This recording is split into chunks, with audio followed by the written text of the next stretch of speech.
temperatures. Trying right now to, or I'm trying right now to get this thing to work. I don't know if this is going to work or not, guys.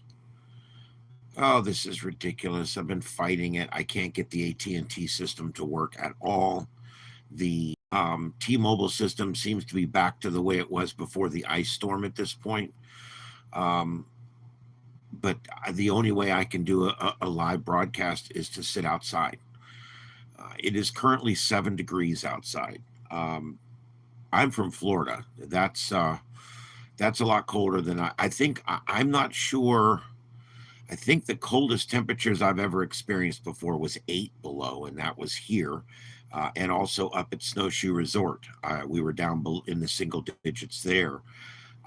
So this is some of the coldest temperatures I've ever dealt with in my life. But yeah, crazy. Hey, Jungle, I'm sorry. We're here. We're having a good time. I got the engraver unit all set up, and I've got it all going, and I did some testing with it, and I don't know what I'm doing yet, but we're going to get there. There's a little bit of a learning curve. And so I hope to be engraving some stuff here in the next day or so. That'll be really cool. What else is going on? Well, we got no ice here. Heath got ice. He had some damage on his property, but nothing major. So there was pockets of ice all the way down into North Atlanta, but we just didn't get it here. We were in that warm notch that it's rare. Mountains will trap cold air. They'll also give you that little bit of elevation you need to get you below freezing and stuff like that. However, in this particular case, because of the wind coming in from the northeast and because of that fetch of moisture coming up from the Gulf, what we ended up getting was this pocket that went up into central western North Carolina and also eastern Tennessee, right up the mountain chain, and kept us from getting below freezing, and that kept the ice from either not accumulating or, in Heath's case, not getting as much as was originally forecast. So not so bad there. I do have the chat up. I know my algorithms are destroyed, so I don't even know. I'm monitoring ham radio up here. The repeaters up here are just as dead as the ones in Fort Myers. I've been doing some FT8, but I've just been putzing around with it. I was going to set up a 20-meter antenna. It has just been so cold. I got a new Ballon. I bought a Ballon. It's one of those. I don't have it up here with me. It's downstairs, but it looks like a piece of pipe basically, and it's got an eye hook on top. It's got a wing nut on either side, and it's got the PL239 or whatever at the bottom. That Ballon, I bought one. Joseph bought a couple of them, had good luck with them. So I went ahead and got me one. I was going to put it up for 20 meters. I got the wire and everything.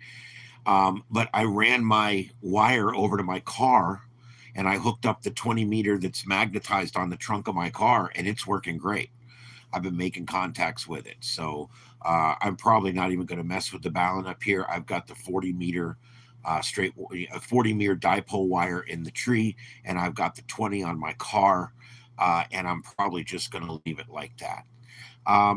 So I've been doing some FT8. I've made a few, just a very few. There's not a lot of people working POTA right now with this big storm system that's come through.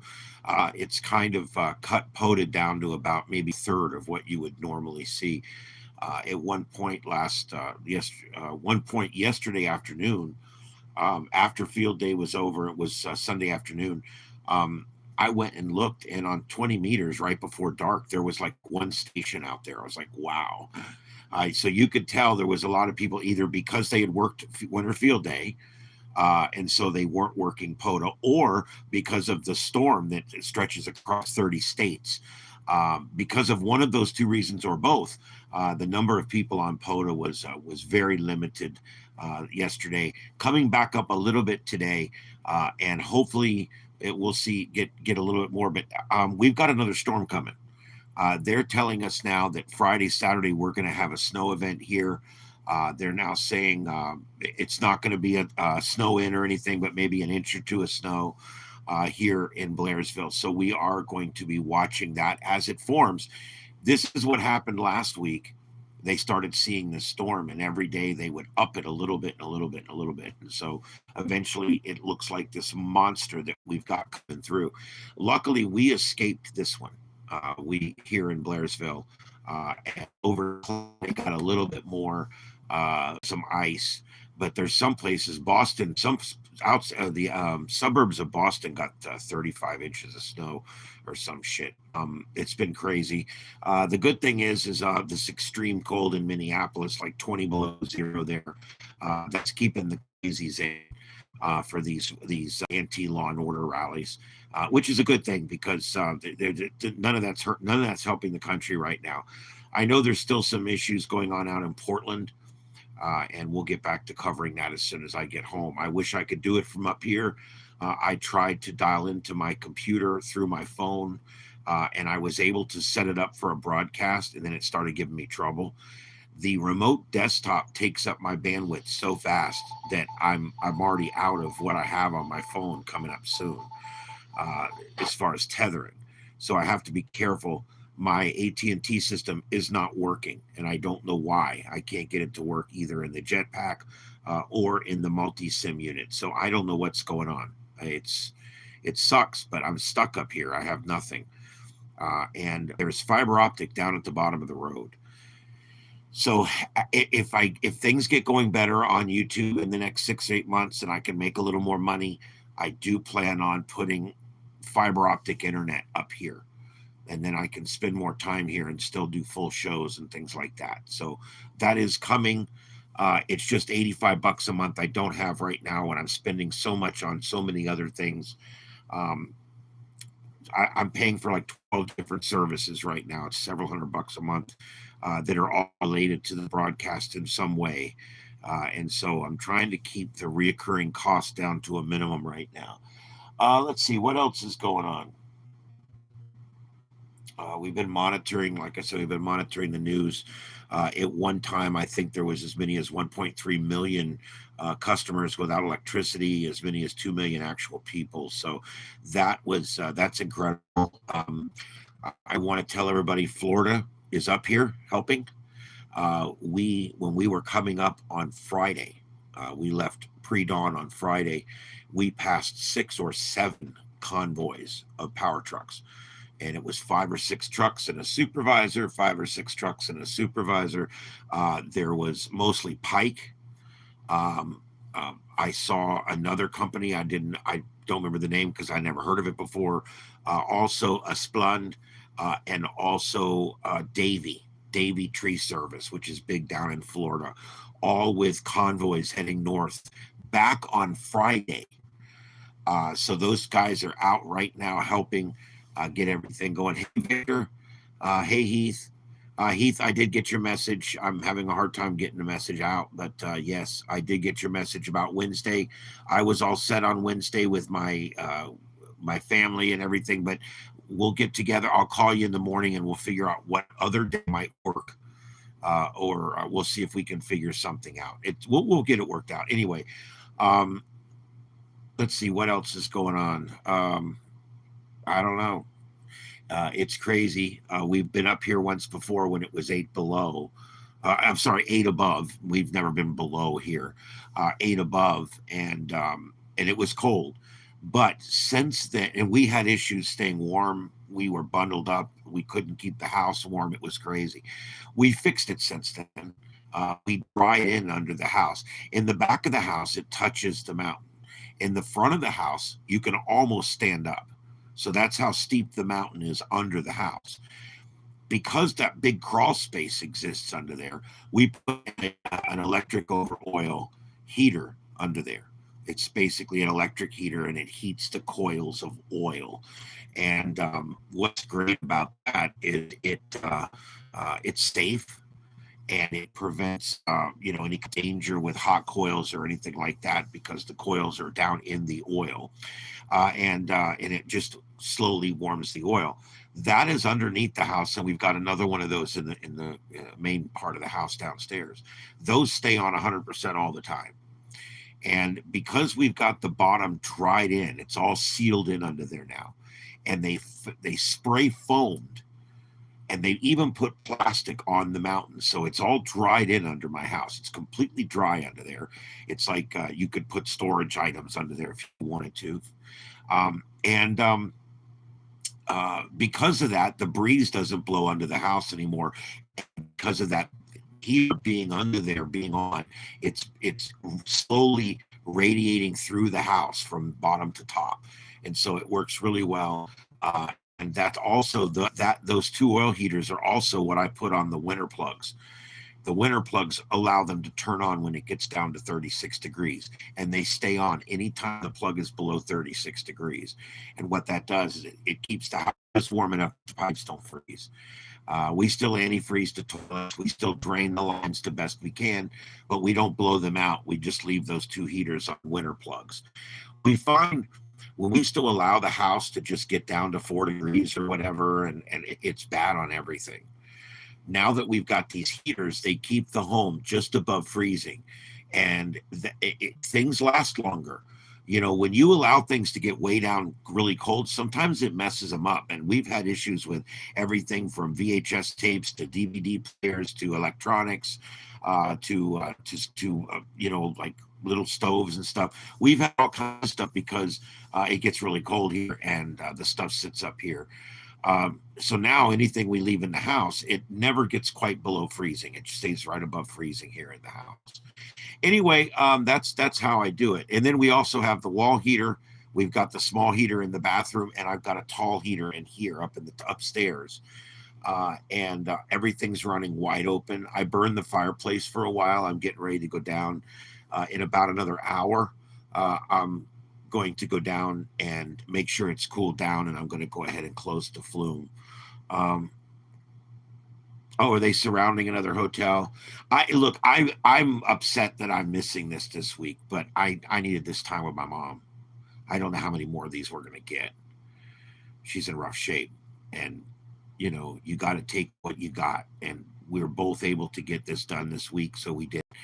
I'm really like, it would be huge for the channel if I was there. It would have been 2 full weekends of broadcasting. It would have been crazy. We could have met a lot of new people. It would have been great. I got to just let that go.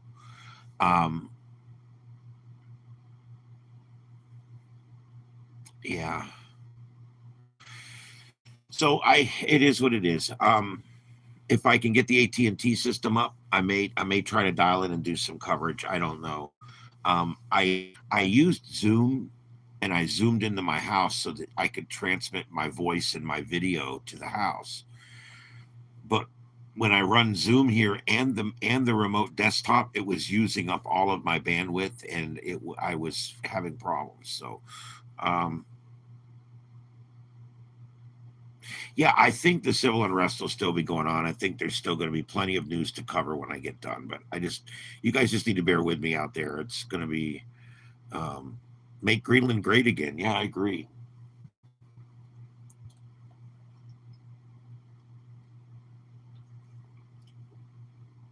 Oh boy. But it's cold outside.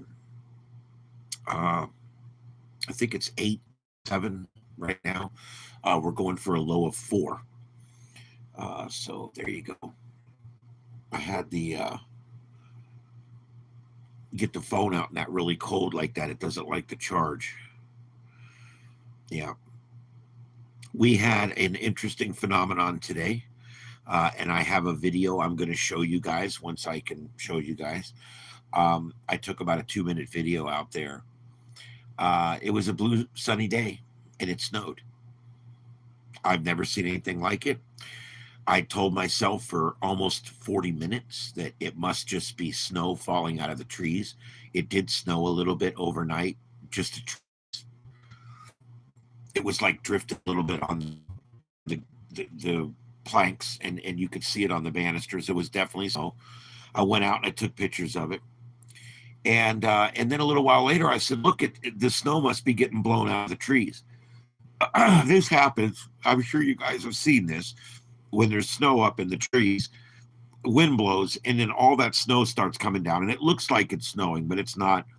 It's just what was in the trees. Well, the trees are all leafless here, and after about 40 minutes, I realized that is not from the trees. That's snowing.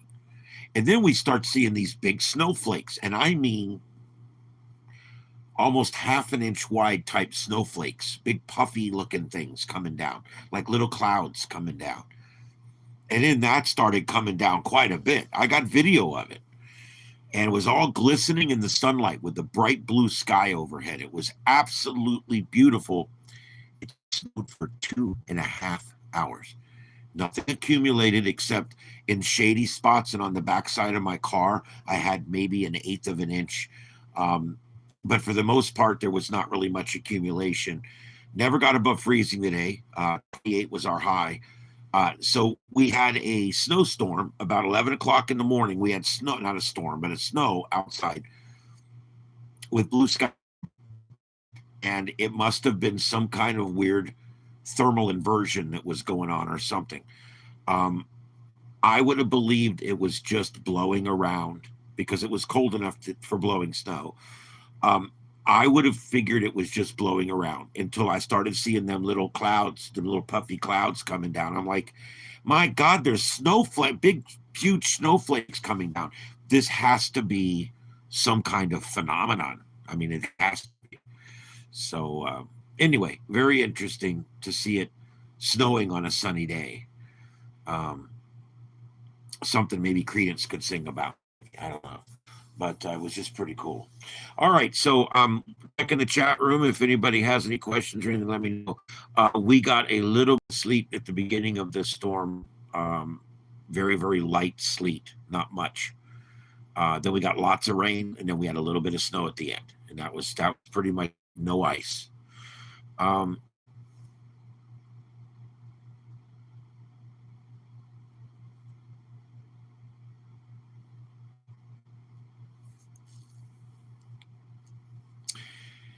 Yeah, I've often wondered. You know what I want, and I don't know anybody in that area, because what I would really like to do, I mean, truthfully, what I'd really like to do, is I would love to get someone in the area of these protests, like within a mile of these protests, and set up an STR, RTL, STR online so that we can dial in and we can scan the band and figure out where these guys, what they're using for their frequency. I'm sure the government's doing this too. They're either using FRS, GMRS, MURS, MERS. It's going to be one of those three. And I would love to be able to get their transmissions and put them out so that everybody can hear what's going on. But yeah, the only way I can do this is to get an actual receiver within a few miles of the protest, because if they're using FRS, we're talking less than a watt, UHF, really small antenna, and a crappy little radio. So you're talking, you need to be within a mile or two. If they're using GMRS, you need to be 2 or 3 miles, 4 miles at the most, if you really want to hear everything. And then, of course, MERS, it depends on what they're using. But the point is I would really like to see or hear what's going on and the coordination. I'd like to, because if we could hear the coordination part of this, we could then prove things like where the funding's coming from, what's going on. They mentioned the other night, I was watching coverage that I normally do with it, someone else was doing. I was Portland Andy, and I was watching his coverage, and somebody walked by the camera and said, we were supposed to have 20 leaf blowers tonight, but they never showed up. Well, that's proof right there of funding and a concerted group effort to blow the tear gas back at the officers using leaf blowers. So that was interesting to me. So just a little tidbit I picked up last night. I watched about 30-40 minutes. I watched them when they were trying to pull that boards off of the building out there. What a bunch of idiots. And now they're surrounding hotels. Um,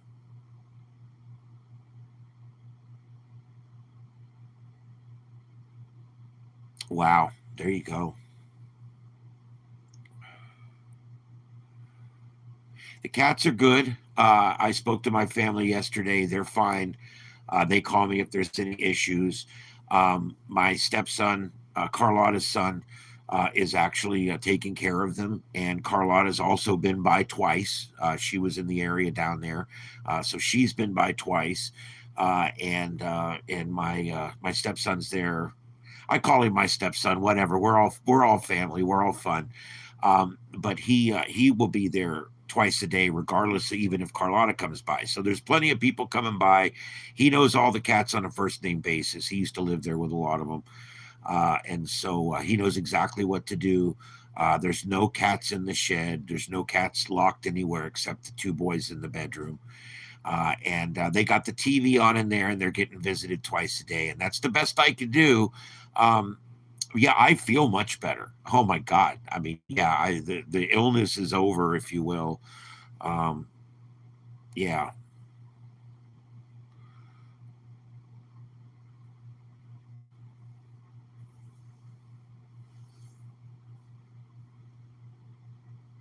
I doubt they're using scrambled communications only because I don't know if they're that coordinated. However, if they are, it would probably be something we could descramble or figure out.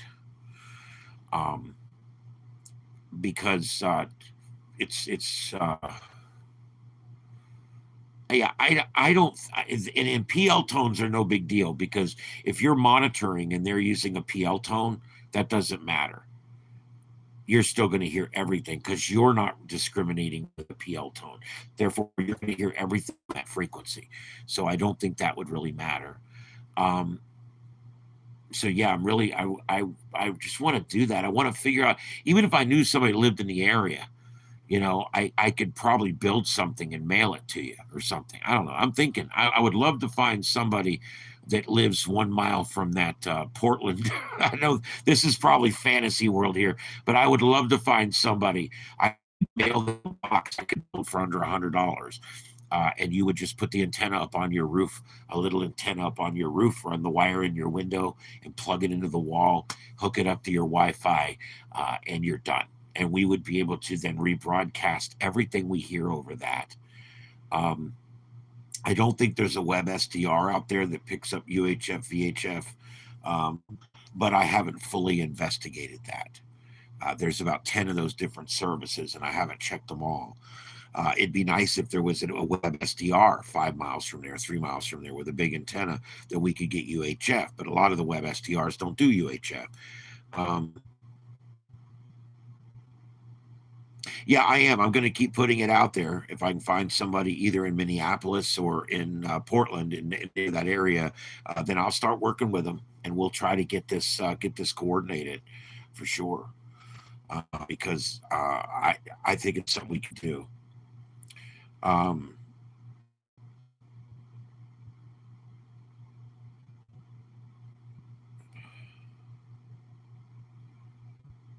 yeah, good to see everybody. Hey, dispatch. Good old. How you guys doing tonight? Hey, Scott. Um, oh well, I appreciate that. I do. I hope you guys bear with me this week. It's going to be a messed up week. I'm not going to be able to do much from up here, but I'm going to spend time with my mom, and that's the important thing. And next week on Monday night, a week from tonight, we will be back to full strength, and we'll be good. Um, yeah, and so I'm trying to think what else there is going on up here. We're gonna go out tomorrow. It's freezing for the tomorrow. Blink out again like it did last night. Oh well. Hey, Yellow Rose. Yeah, I will. We're doing okay up here. enjoying it. I mean, it's not the best. It's not the best situation, but we're having a good time. And yeah, it's cold. So I've been playing with my different radios. Like that UV32. I don't like the zones in this thing, but other than that, I really like it. But I've been working with the zones, and I'm trying to get it. Uh, I'm trying to get it to where it works better for me. But I love this radio, and I brought it upstairs here, and I'm able to hit like 12 repeaters with it, and it's crystal clear, which is pretty good for up here because the repeaters are spread out pretty far. Although they're also on mountaintops, that helps. Um, I also I've been playing a lot with this. You guys remember this little receiver? I did a what do you call it, a review on this. This is that. Uh, oh God, I can't see it. Hold on. It's the Red Kiss. Red Kiss. This is the Red Kiss receiver, and I'm not pushing their product. This has been fun. I've been using this to pick up the radio.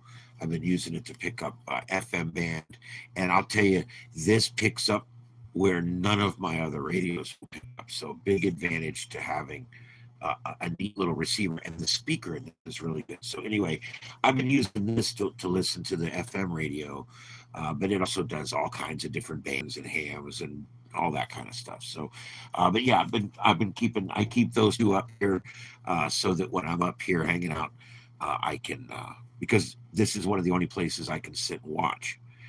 If I tether my phone, I only have so much bandwidth, and I'm almost out of it. I've used 90% of it already. Um, if I watch the video, do the transmission, like,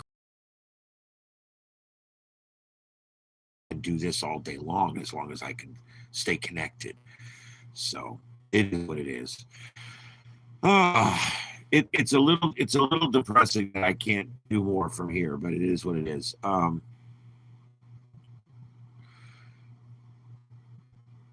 Heath, you lost power? I thought you kept power. 2.5 days, 3 days, no power. Um, wow. Jeez. Heath. Heath is 1 hour east of me, and he got ice and has lost power. He also said he had some minor damage with limbs and stuff on his property. Um, yeah, he's over east of me, about an hour east of Blairsville. If he wants to get specific, he can. He's about an hour east of Blairsville. Um, let's see here.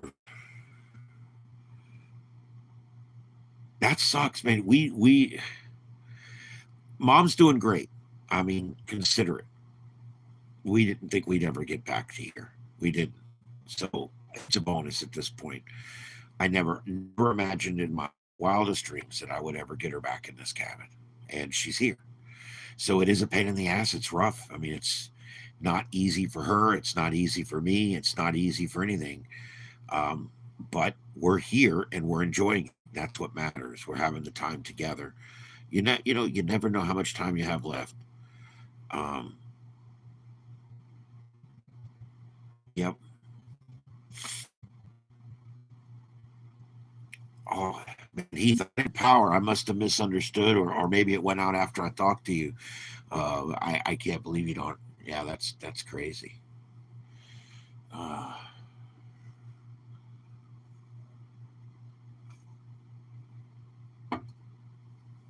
oh man.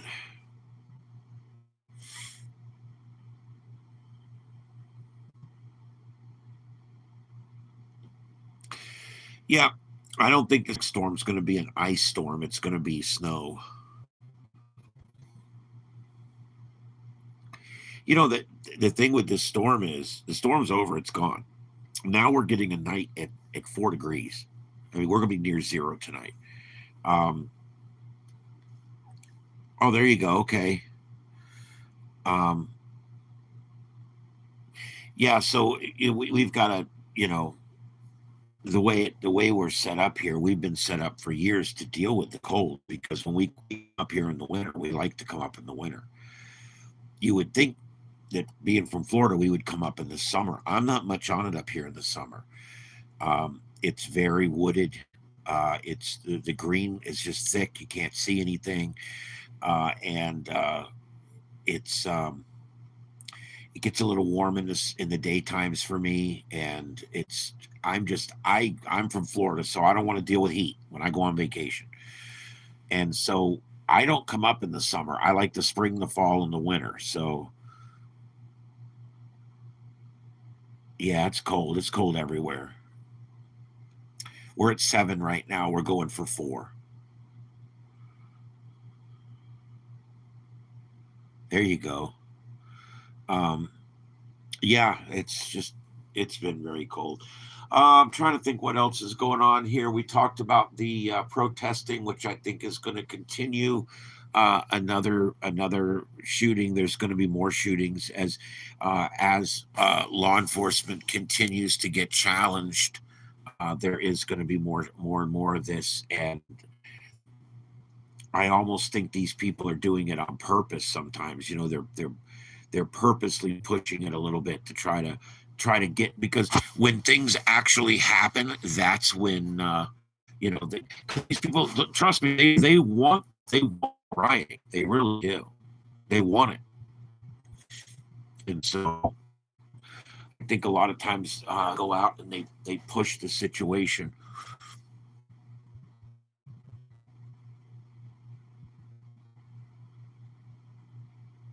Yeah, yeah. It's California is very temperate. It's never really trying to find anywhere that it will just.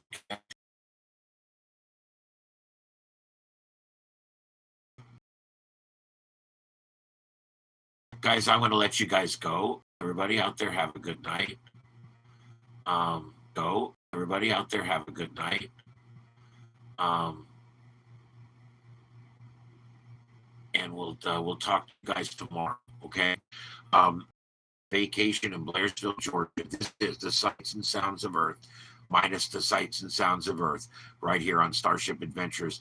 I'll be back tomorrow night, and we'll be back to normal next week. So stay with us here on the channel. I'll catch you guys later. KO4 EFS QSY. Good night.